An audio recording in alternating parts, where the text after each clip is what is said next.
Welcome back to Embodied Wellness Radio, everybody, a podcast framed around creating the healthiest and happiest lives that we can create through training, fitness, nutrition, and so much more. Today's guest, I cannot speak highly enough about. Diagnosed with an autoimmune disorder when he was 18 years old, and years of Western medicine, including surgery, left him feeling helpless. When he started practicing yoga, his well-being became balanced and he learned how to thrive. He now shares yoga and movement practice with others to enhance their lives from the mat to work to family, life, and beyond. He's completed his 500-hour yoga training, and studies in movement go beyond yoga to Tai Chi, capoeira, movement flow, barre, gymnastics, and calisthenics. He loves to infuse inspiration from each of these modalities into his classes. Welcome to the show, arguably one of Canada's top yoga instructors, Michael Toru. Oh my gosh. Thank you, both of you. I'm so stoked to be on. No worries. Embodied Wellness. Nice. We're so grateful to have you. So maybe you just want to give the listeners a little bit about yourself and also kind of what got you into yoga and movement and teaching as well. Mm-hmm. Yeah, as Denny kind of mentioned, I like when I was kind of 16 years old, and then it got really bad around like 18 and 19. I had an autoimmune disorder, which is ulcerative colitis. And then that eventually, it just got so bad to the point where I had to get surgery, and I got my large intestine removed, and then there were some other complications and whatnot, but it just, my whole life was like kind of crushed down. I was super depressed. And, I grew up like snowboarding and being super active, swimming, and you name it. Like I was just out in nature. I was out being super athletic all the time. And then all of that was taken away from me, and I was kind of crushed. And then I was on so many different medications because of what was happening to me. And it didn't feel good. And I was like, I just had an intuitive sense that something was off, something wasn't right. And I knew that I needed to do something else. And I was just drawn. It was like P90X. I'm sure many people listening, it sounds like, Sarah, you've heard of it. Yeah. Dan, I'm sure too. But yeah, good old Tony Horton started out with his P90X, and that kind of got me into yoga. It kicked my butt. I was like, oh my God, like, what is this? Right. And then from there, it grew with, other teachers, online, in person, that kind of thing. And then it just became this whole medicine. As I said, I was like depressed, my mind, my body, like everything felt like kind of like shut down. And then yoga just started to like peel out those layers and open things up. So I felt, I felt so much better. I started to find out like who I was truly, I guess, inside, because I didn't really know who I was, at 16, 18, anything like that. So yeah, and I guess this ties us back to the name of the podcast, which is Movement Medicine. And I think this flows well to kind of tell the listeners a little bit about what yoga really is, because from my teaching experience as well, you see many people, especially in the West, come into yoga with an idea of who they should be and kind of what kind of people they'll see, and this Western view of yoga, which is mostly very physically based. And so I think it's important to clarify to our community what yoga really is, coming from the ancient times, as well as how yoga can be a medicine. Mm-hmm. Absolutely. Yeah. And it's hard with Instagram, right? Instagram and, the different social media platforms, especially Instagram, you see all these like incredibly flexible yogis doing all of the craziest stuff. And I know you and I, Sarah, we like to do some fun stuff, like do handstands and that kind of thing. But at the end of the day, that's not really yoga. Yoga is more about, for me at least, it's like that inward experience. It's like finding that inner peace, and like that is done through these movements, which are called asanas. And through doing these different movements, you start to find, peel back those layers that I was talking about, find that inner peace. And like, that's what it's really about. It doesn't matter if you can do the splits. It doesn't matter if you can hold a handstand. It doesn't really matter about any of that stuff. It's really cool if you can. And as you grow your practice, you kind of want to do more of those things. And, you probably experienced this too, Sarah. When you're doing a handstand, like it starts to feel like effortless, right? And that it can become like a meditation into itself. It might sound weird for the person that's never done a handstand or something, but it kind of can, right? So I think you're getting away from, and a lot of people are starting to talk about this more, but yoga is for everybody, and everyone, and there's so many different styles. It's funny because like yoga is like lumped into this like one thing, and we think it's like all about flexibility, but there's yoga nidra, which is like literally lying there and like, you know, going into like a dream state kind of thing. And there's yin yoga, which is very like chill, and then there's power yoga, which is like a lot more vigorous, right? So yeah. And I think it's important to mention too that looking historically at yoga, the point of doing the physical practice was to prepare you for meditation so that you were able to sit and be still with your thoughts. And so this physical practice that we have now come to call yoga was really just a preparation for this deeper introspective practice. And yoga really brings that beautiful connection. So for many people, when they're first starting out, their first experience with really connecting internally and with their spirit is through their breath. And any type of yoga you do is very based on breathing. And we have breathing practices called pranayama. And it's really about finding this connection both to yourself, which then translates into your community. And when you look at the namas and niyamas as well, you can kind of see how yoga really is an all-encompassing practice of the way that you live, both in your own body, in your mind, and also in a community as well. And so, of course, there's different types of yoga, and people do yoga for different reasons. Yoga really is for everyone, but the whole practice of yoga is really this beautiful connectedness that you experience with yourself and with others as well. And this is really how movement and yoga and moving with your breath can be medicine for a lot of people. No, absolutely. And I mean, what you touched on too is that asana actually, it means seat. Right. So it's like, it's exactly as you were saying, it was preparing you for meditation. There wasn't actually a lot of movement to begin with in India with yoga. It was very little movement. It was mainly just like a meditation. And then slowly the movement got added in, and then you had to prepare yourself to sit. And I don't know, for me, like when I start out, even when I'm teaching and for my students, like I don't necessarily start with like, okay, just sit down, close your eyes, let's breathe. Like, it's like for me, like get into a little bit of movement, then let's close our eyes, let's do a little bit of breathing, let's move through. And then by the end of the practice, you're doing shavasana, you're doing whatever, and you're like, oh my God, like just, it's like feels yummy. You're just soaking it up, right? It feels so good. Yeah. And I think that's something to note too, is that many people don't start a yoga practice kind of expecting that they're going to have this spiritual awakening experience. And that I know when I first started yoga, I was so focused on like, all of my poses should look a certain way. I should be doing more advanced options. And I was like, Shavasana, I'm only doing that because I have to. And then over time, you start to develop a greater awareness for stillness and for just allowing yourself to be and allowing yourself to be with your breath. And I think that one of the really positive things about the Western view is yoga is some people start to do it as a trend or to see physical benefits. And then all of these other benefits just happen as a result of their practice. So even though they might not have been looking to use yoga as a medicine or to become more at peace with themselves, just by showing up and practicing, you start to learn other parts of it that you might not have expected when you first began. Oh, 100%. I think that pretty much happens with most people. I'm not going to say everybody, but with most people that kind of get into the practices, more you do it, that, I don't know if you want to call it spiritual. Spiritual is such an interesting term, and people can take that different ways. But, connecting more, being more embodied, the name of your podcast, your business, right? Like just becoming more embodied, which is that connection, mind, body, spirit, at least for me. And yeah, I think it can't help but happen. Like, as I mentioned, started out with P90X, right? And like that whole program of P90X is like, has yoga, has like weight training, has everything. And the reason I started was just purely physical. I just wanted to like, look more jacked or whatever, like wanted to look like Den and be big and strong. Don't we all? But I think this importance goes far beyond just self-comfort in your own body. And it goes right back down to the functionality of just human life. I mean, there's only a few things that we do that are the most foundational things as a human. One might be breathing. Another one might be walking. And all of that pretty much hinges on some of the most basic movements that we do. Having graduated, one of my specializations was as a corrective exercise specialist. So as you can imagine, as coming out of school, I worked with mostly a lot of elite and professional athletes who were, for the most part, broken in a lot of ways, had a lot of injuries. However, throughout even my practicum process, I was working with individuals who were not elite athletes. And even they, in the simplest movements, such as sitting in a chair, most people can't do that with any sort of anatomical awareness of your body.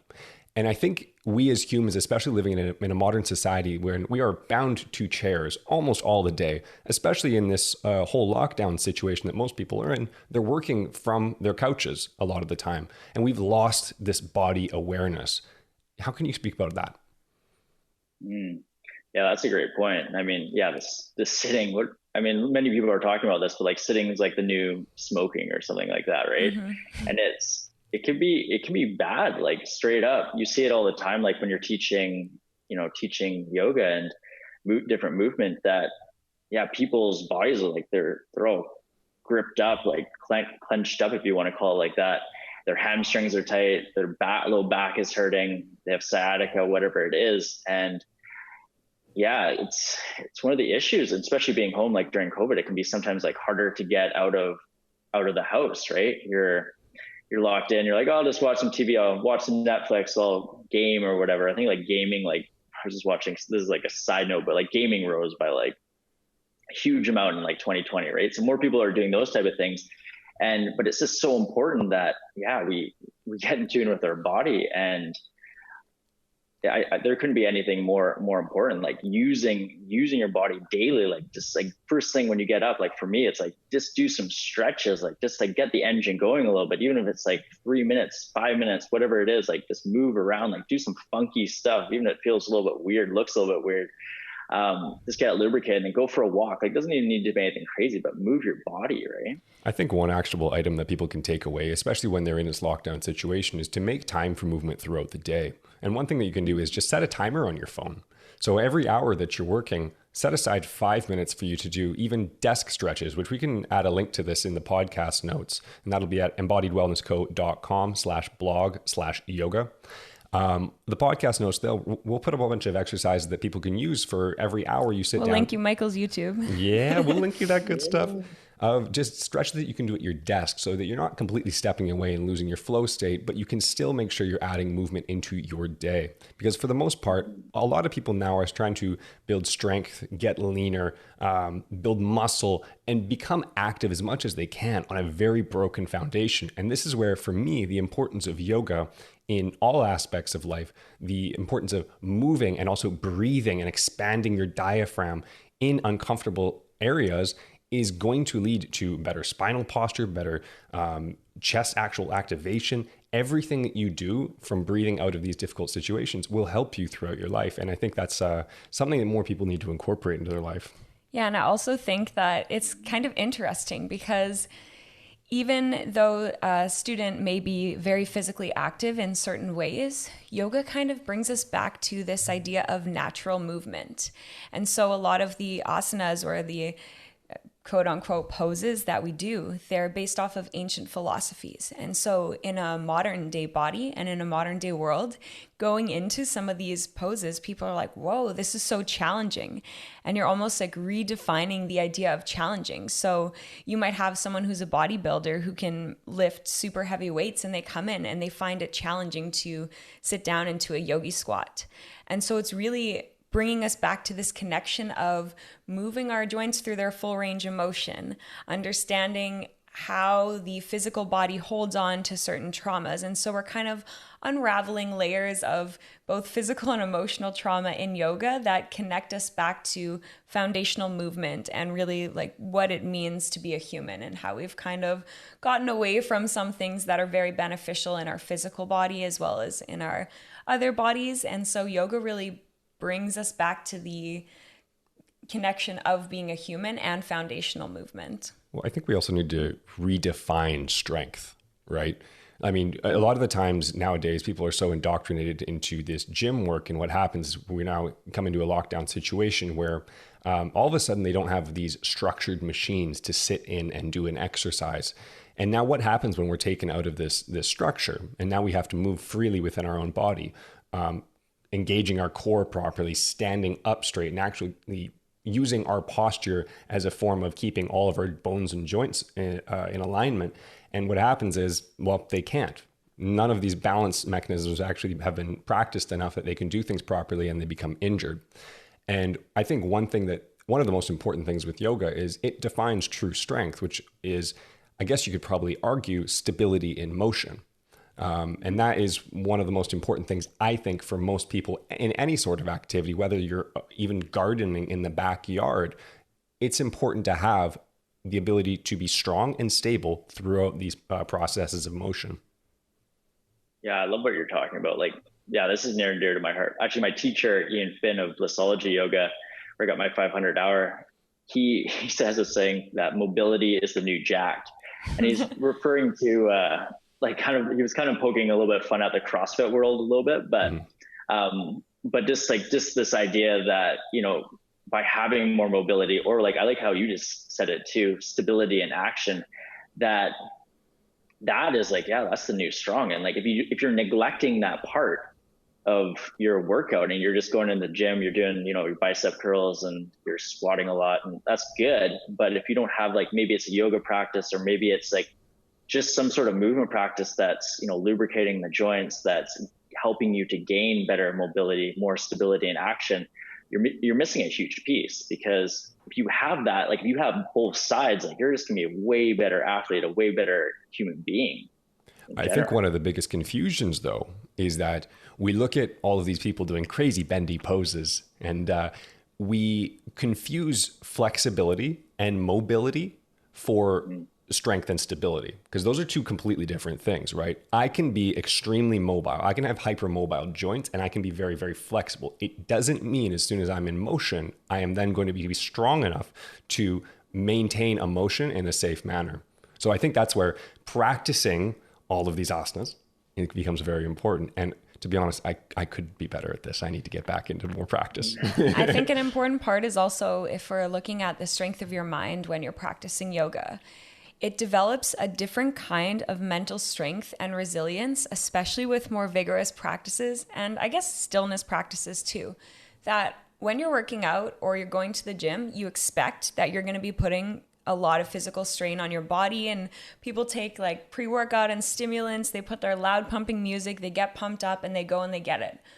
When you're in a yoga practice and your teacher's like, and we'll be holding our chair pose for 10 more breaths, you almost start to mentally freak out. Your legs are shaking, things are calm, and you have no other stimulus to draw you away from the fact that this is challenging other than your breath.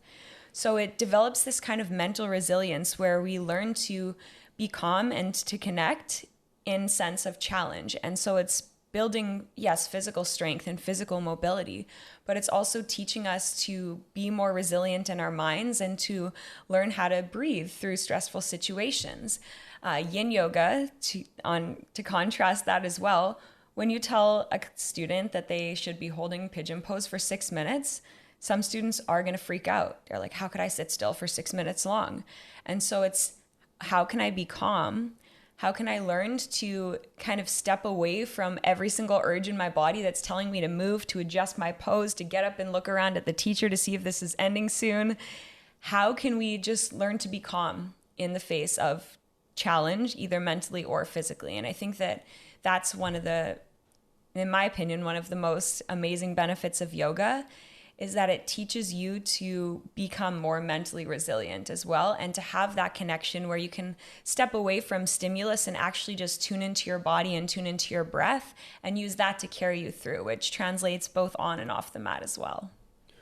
Sarah brings up a really good point here that I actually don't think people realize enough in their adult life, is that after the age of about 18 years old, we don't produce BDNF, which is brain-derived neurotrophic factor, enough. And the one time that we really get that opportunity is either when we're learning intensely and our brain has to create BDNF. But the main time we create this is when we are in exercise and we are being challenged physically. And one of the best times for us to rewire our brain and relearn the way that we think is during exercise. So your point about creating mental resilience and a new way of approaching challenges is actually very, very key here, because there is not many times in our adult life that we actually have the opportunity to rewire our brain, other than perhaps, Michael, we can probably approach this in a different podcast, but perhaps psychedelics or different forms of natural medicine. But it is an extremely good time to go into that pain and enjoy it enough and use that as an opportunity to reframe your challenge. No, I love how both of you are framing this. That is just something that I've been kind of like, I guess, trying to work on. I've heard other people discussing it, and there's different views on it, but a lot of people are talking about like you need to change your mindset and you need to think more positive, blah, blah, blah. But personally, for me, I think it's like you need to do it in the body. First you need to challenge the body, whether it's in yoga, whether it's in weightlifting, just like moving the body in these different ways. And then, like you're saying, different chemicals are released, and then that's how you can, for me at least, I've found, finding this, more positivity, finding a better mindset, like developing my mind better. And really the mind is everything, right? It is your body. We kind of compartmentalize. We think the mind is all up here, but like, that's just your brain, right? The mind is everything. But yeah, that's like, it's something like that I've really been taking in, that you need to experience things physically. You need to move the body to create that change mentally, for sure. Yeah, and in Ayurveda, we have this saying called the issues are stored in your tissues. And so even when you get into trauma work and somatic body work, it's a lot of our traumas and a lot of our issues, a lot of our emotions, they're stored in our physical bodies. And you see people are so tense and they have such trouble relaxing. And I know I've seen teaching, you have people who start crying when you're in pigeon pose, because it's not just about the physical body. It's not just about stretching a muscle. It's not just about getting strong. It is about that interconnectedness between your body and between your mind. And so when we start to move our body and we move our fascia and we're learning to move our body in new ways, we're also moving all of the stuck and stagnant energy, emotions, and traumas. And so when we can learn to release that physically, it's not, I don't want to say it's simple, but it's more simple, or we kind of understand how to do that in our mind as well. And it's not always about being positive and having positive thoughts. It's about being okay with having thoughts that are less than positive and not letting that become you. So I might be feeling something in pigeon pose. This is very uncomfortable. I don't need to react because something is uncomfortable. I don't need this to be a positive, happy, feel-good experience right now. Can I just be okay with this is a feeling and I'm in this feeling and I have my breath? And so it's learning to what we should react to and when we can really just chill out and take a breath and kind of step back from it, and understanding that not everything is going to be rainbows and butterflies all the time. And that is part of the human experience. I think the importance of your environment is really key. Sorry to cut you off, Michael.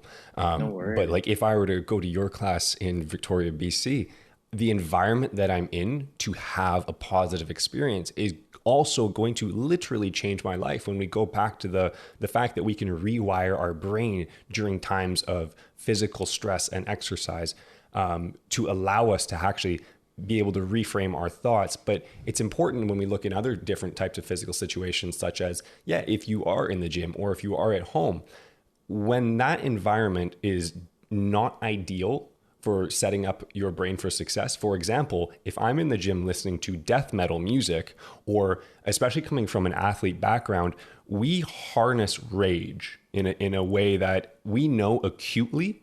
This is going to make sure that I can go straight through that guy on the blue line. And it is kind of twisted in a bit of a way, but you can acutely harness this rage in order to get your job done.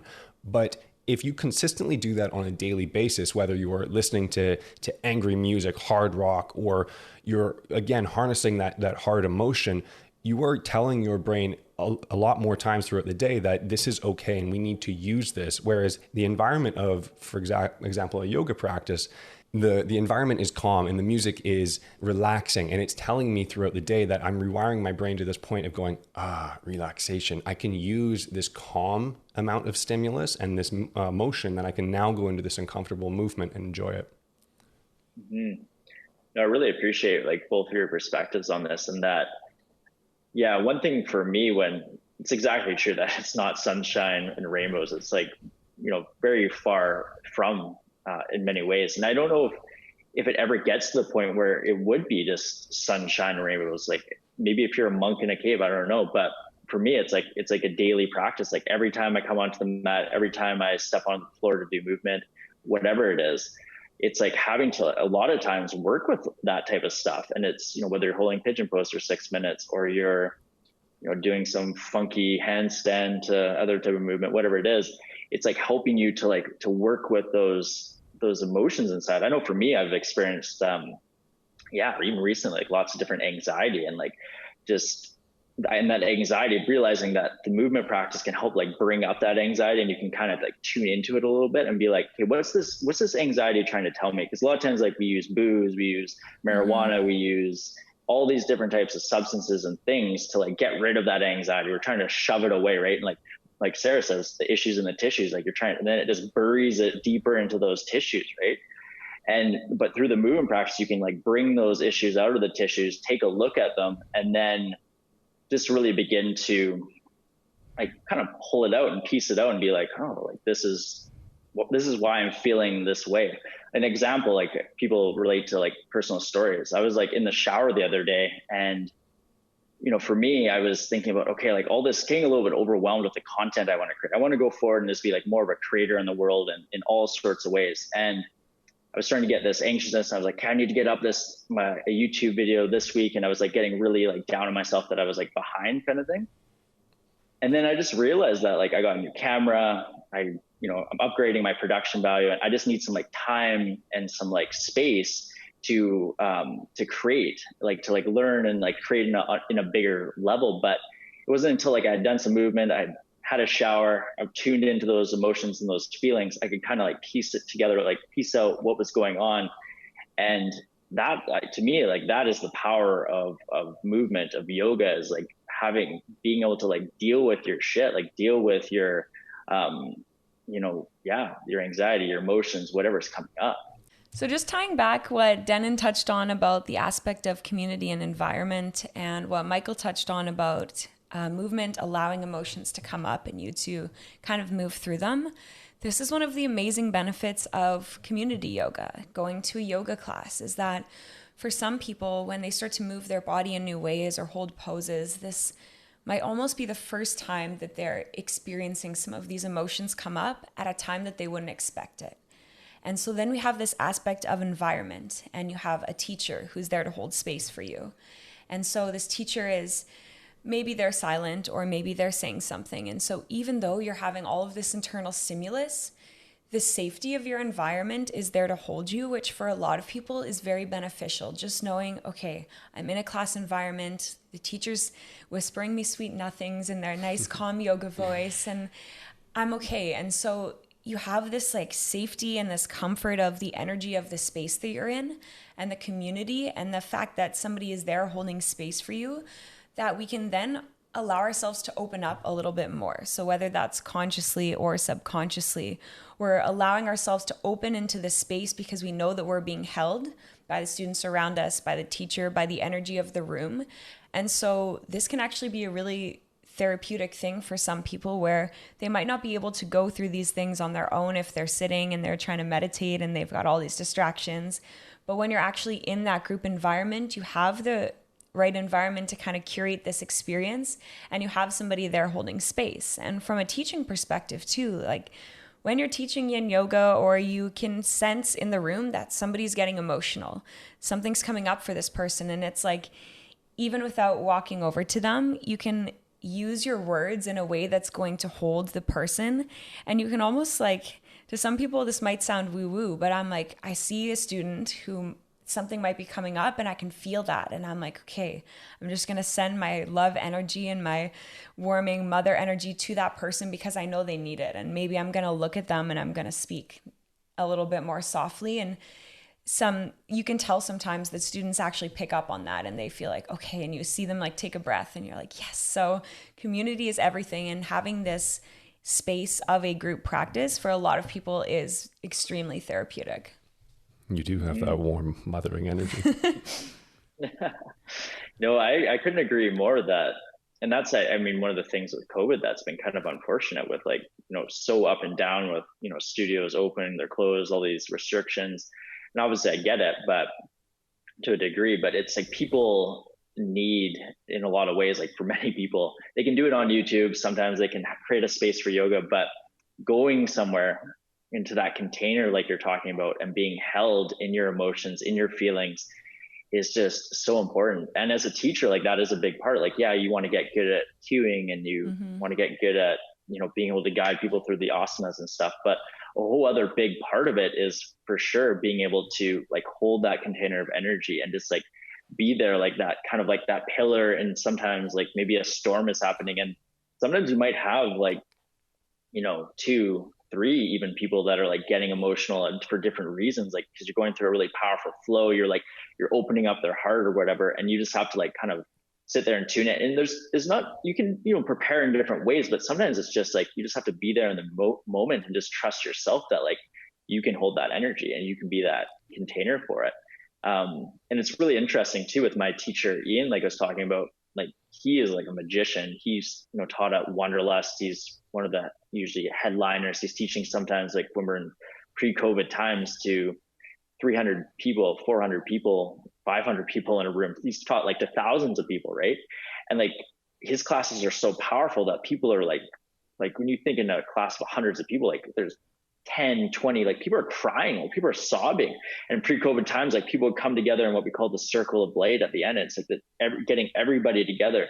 He's tuning them into this powerful meditation after we've gone through all this like crazy movement together.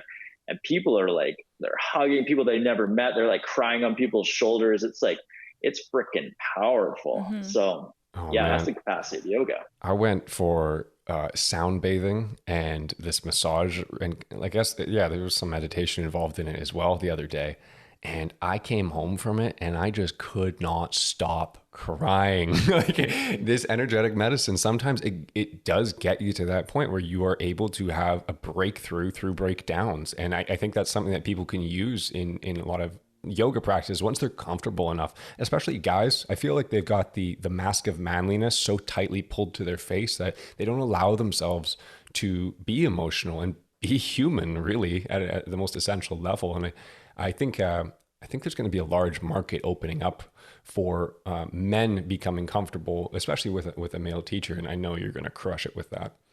Yeah, and I think that even from a teaching perspective, I've done my trauma yoga teacher training. So this is essentially working with clients who have been through traumas and they're using yoga as a therapy. And so it's really hard to be able to kind of see, is this client going to have a flashback? Are they going to be really disturbed by something? And so language as well becomes very important to make sure we're using neutral language, but also just like Michael said, being that pillar where it's like, I know that when I'm teaching a trauma-informed yoga private, something might happen that might really dysregulate this person. And I need to be able to be the energy that they need without being reactive. So when we're teaching, we're also using our own practice of yoga. That's like, things are happening around me, things are happening in other people, and I need to be able to be in myself doing my own mindfulness yoga to be able to share this with other people. And so it's really beautiful how even when we're teaching, we're also practicing in a similar sense as well. We're practicing all of our mindfulness yoga and just being able to hold space for people without feeling the need to react. Because for a lot of people, seeing somebody crying is triggering. You want to be like, oh, don't cry. And then you have to at some point learn, like, why not? Like, this person needs that release. So how can I also practice my yoga to be not necessarily non-reactive in the sense where it's like, oh, person's crying, whatever, but to not have our own emotions kind of be triggered by what's happening around us as well. And so you can kind of see how there's all of these different layers of yoga and how each person in the room is having their own experience.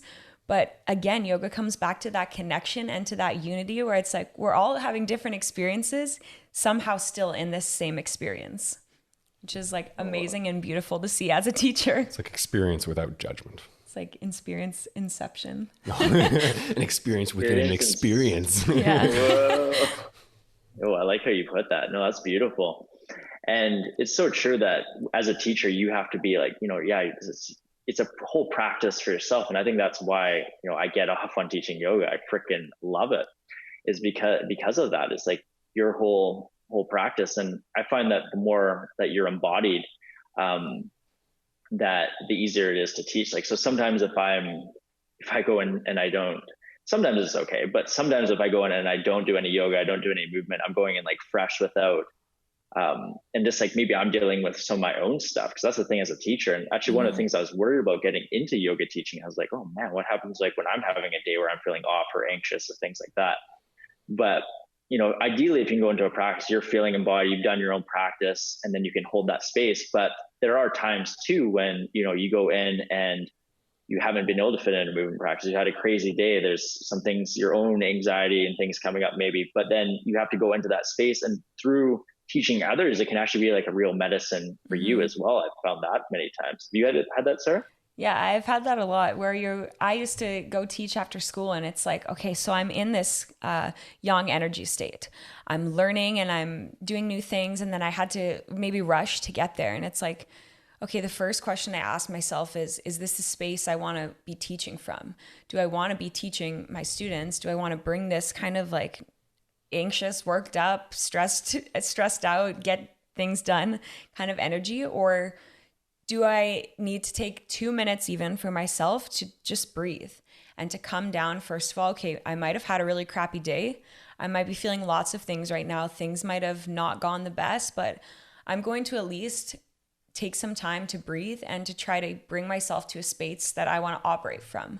And then even though I've taught like hundreds, probably over thousands of classes, when you go into this, you need to almost trust yourself in the sense where it's like, okay, even if I feel like I have imposter syndrome right now and I'm not in the place to be teaching, that I know once I start speaking, I can allow the energy of my students to hold me as well.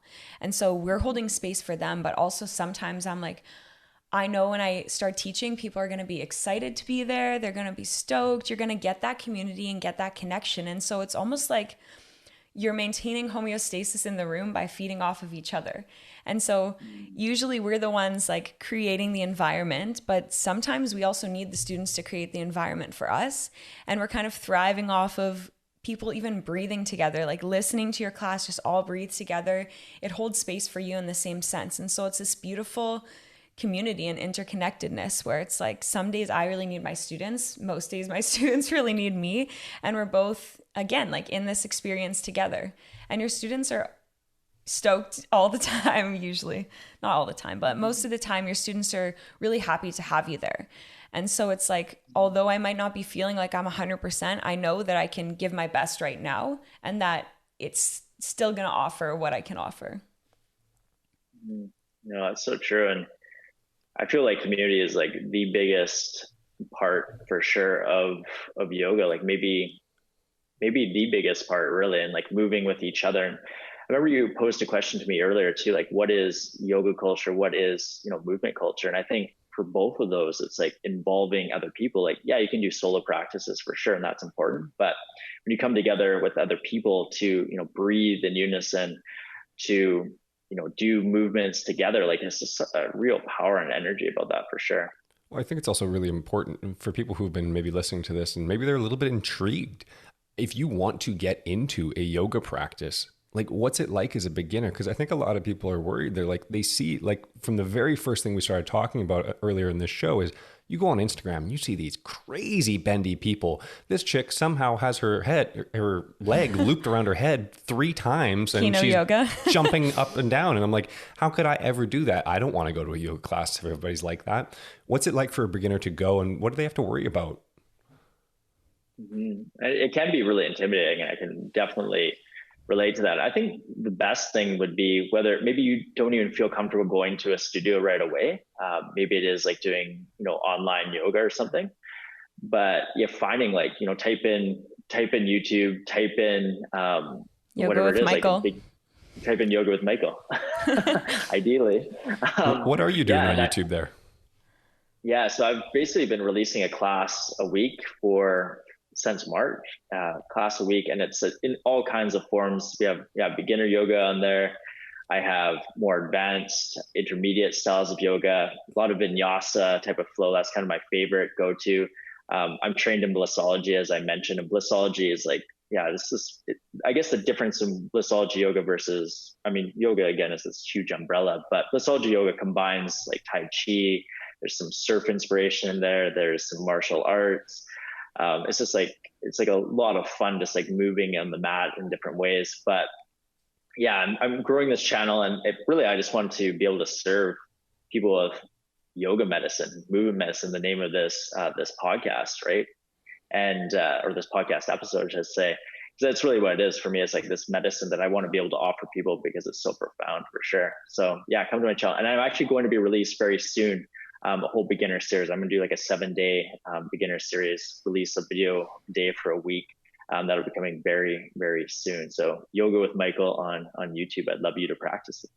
Yeah, I just think it's so important for people to understand. It's like, yeah, you see these crazy yogis online, but it doesn't matter if you're a beginner. You don't have to be flexible. You don't have to be mobile. You don't even have to be strong. Show up and just start building the strength, because it doesn't matter at what stage in your journey you're in. You could be Sarah. No matter what, through any sort of class that you show up to, there's always adaptations and variations that you can use to further challenge yourself throughout any of the flows. So nobody should be scared in their first class. It doesn't really feed in. Everybody's there to support each other. Yeah, and coming from a teaching perspective too, in an all levels class, we're always teaching to the beginners. We're always queuing for the beginners and offering advanced options. So everybody's going to start here, and then if you'd like, you can try this other thing. And so it's really beginner friendly in the sense that there is an option for everybody. And at any point, I know at least in my classes, people are free to do whatever feels good for them as long as it's not disturbing anyone else. When I go to take yoga classes, I've been practicing yoga for, holy crap, over 10 years now.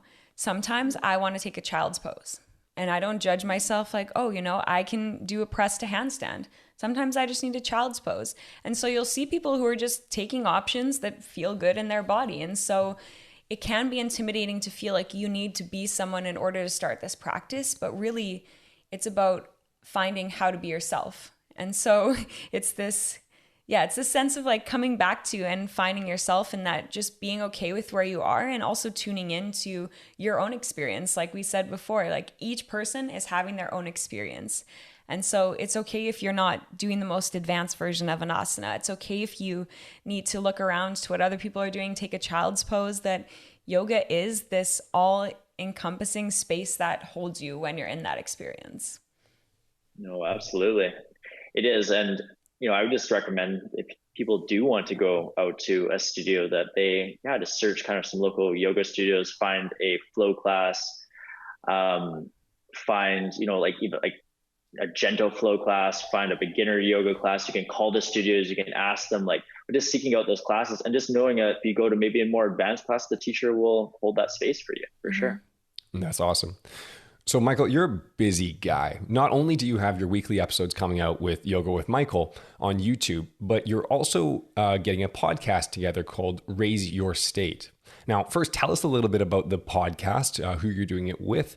And then after that, we've concluded, I think at this point, that yoga is one of the many things that you can do to raise your state. But if you could also give us 3 other actionable items or takeaways that you can use to raise your state throughout your life and this new year, I would love that. So first, let's start with your podcast you got going on. Oh, amazing. Thank you.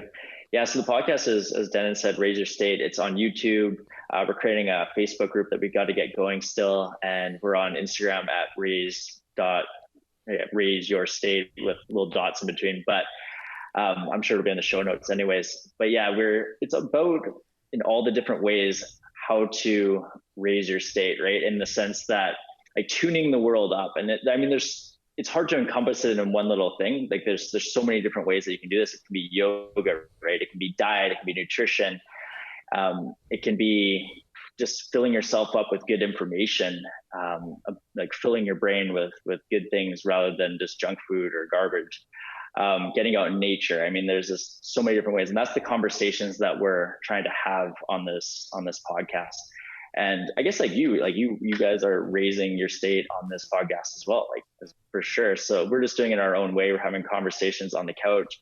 I'm doing it with my partner, Alex, who is the CEO of Urban Mana, which is a plant and mushroom energy supplement company. And just next level products. But this Raise Your State is kind of the mantra, I guess you could say, of the company.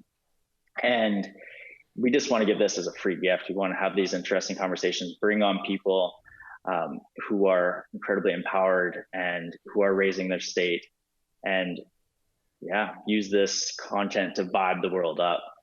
And 3 ways that people can raise their state is, so as we mentioned, obviously yoga, but definitely diet. And diet's an interesting word, like not necessarily like, having a strict diet or something like that, but just like nutrition in general. I know that you both touch on this so much on this podcast and your business. And there's so many different ways to do it. For me, it's like, intermittent fasting works really, really well, which is like 16 hours of a fast. I eat 2 meals a day, a smaller meal, and then like a bigger meal kind of later on. So, and that's full of like whole foods that are filling me up, making me feel good. Another way I would say is definitely nature time. Getting out in nature, go for a walk. It's a walk around the neighborhood. If you can, go on an epic hike.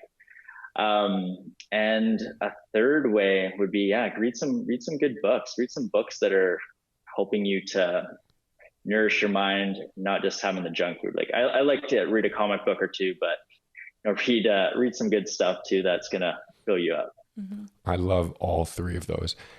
If I'm going to give 3 things, I'm going to take it back to one of the most foundational things that I said earlier on, and starting with movement. I think the 3 most foundational things that we can do as humans are breathe, move, and meditate, which really just means awareness, creating awareness in any situation that you're in. Breathing, most people are not very conscious of that. I recently put a blog out talking about the differences between nasal breathing and mouth breathing. Movement, even something as simple as walking, will get your endorphins going, and you will feel different throughout the day. I promise you that. And then the very last one for me would be, meditation, or just simply awareness practice, mindfulness practice of being in any given moment, whether you're eating food, enjoying the food that you're eating, tasting it, savoring the food. Maybe you're having a conversation with someone as lovely as yourself. I'm enjoying this time and I'm truly savoring this time we have together. It doesn't matter what it is, but I would say mindfulness, movement, and breathing would be 3 things for me. Sarah? Mine would be nourishment. So this is through your, like Michael said, diet, so nutrition. So really tuning in to what foods make you feel good and understanding the fact that what we eat literally makes up our cells, is what you become. And so for eating crap, of course, you're not going to feel your best, but it also is making up the tissues of our body. And so just understanding this, again, connection between the food that we eat, the way that we feel, the way that we think, and who we are, essentially. So number 1 would be nutrition. Number 2 would be connection. So this is connection to yourself. This is connection to others. This is connection to nature. Finding things that kind of bring you outside of this, I'm living my life, this is about me, and realize the beauty and the need for connection of us to our environment, of us to other people. So really tuning into connections that are important to you and how we can kind of nourish these connections as well. And the last one for me would, so both of these kind of include mindfulness, but the third one would really be educating yourself and continuously looking to grow. And it's kind of like, okay, we don't need to always be focused on self-improvement, but observing things even. So yes, reading a book, but also just observing, noting your environment, noting where you are. So number 1 is the food that you eat and nutrition. Number 2 is connection. So getting outside, connecting with friends and family. And then number 3 would be observation and education. So learning in some sort of a sense. I love it. All right, Michael, people can find you at Instagram. What's your at? At Michael Toru, and Toru is spelled Toru. Fantastic. YouTube, Yoga with Michael. You can find the podcast, Raise Your State. And again, thank you so much for coming on and spending time with us today. It's always a pleasure to talk with you, and I can't wait to see you soon in person, socially distanced. Socially distanced. Thanks so much for joining us. Have an amazing day. Oh my God. You two are the best. Thank you so much. Thank you for listening to today's podcast. This podcast provides general information and discussions about health and related subjects. The information and other content provided in this podcast or any linked materials are not intended and should not be construed as medical advice, nor is the information a substitute for professional medical expertise or treatment. If you or any other person has medical concern, you should consult with your healthcare provider and seek other professional medical treatment. Never disregard professional medical advice or delay in seeking it because of something you may have heard on this podcast or any linked materials. If you think you may have a medical emergency, call your doctor or emergency services immediately. The opinions and views expressed on this podcast are of no relation to those of any academic, hospital, health practice, or other institution.